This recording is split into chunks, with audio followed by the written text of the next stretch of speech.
الذي عشناه في الحرب، لأن حياة الفلسطيني وقت مستقطع، هي وقت ينجون فيه من هذه الموت، من عملية القتل والتهجير المستمر. حياة الفلسطيني دائما وقت مستقطع. أنا أعيش في هذه الحروب منذ بداية المشروع الاستعماري في فلسطين.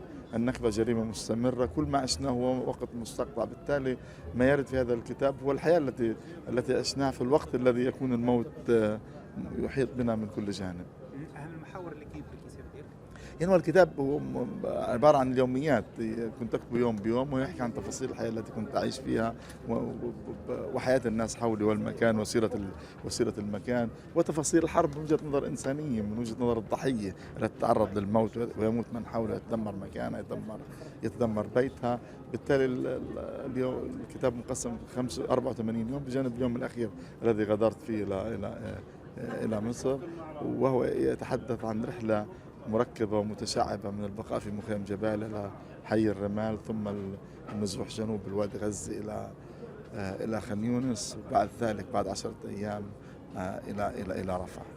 يعني هو شعبنا في غزة يتعرض لمذبحة لإبادة ولحرب مستمرة ولحرب ولتطهير عرقي، وهو استمرار لما تعرض له أجدادنا في يافا وفي حيفا وفي اللد وفي الرملة وفي صفد. وشعبنا لا يملك خيار آخر إلا أن يصمد ويبقى في هذه البلاد، لأنه لا مكان لنا إلا هذه البلاد.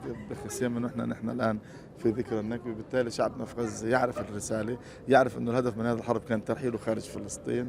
من هون هو صمد وبقي وسيظل صامدا رغم كل الآلام، رغم أن الخيمة ليست قدر الفلسطيني، وأن ليس قدر الفلسطيني يبقى في خيمة ويبقى في مكان مؤقت وفي نزوع، ولكن مع ذلك لا خيار آخر إلا أن نبقى في هذه البلاد.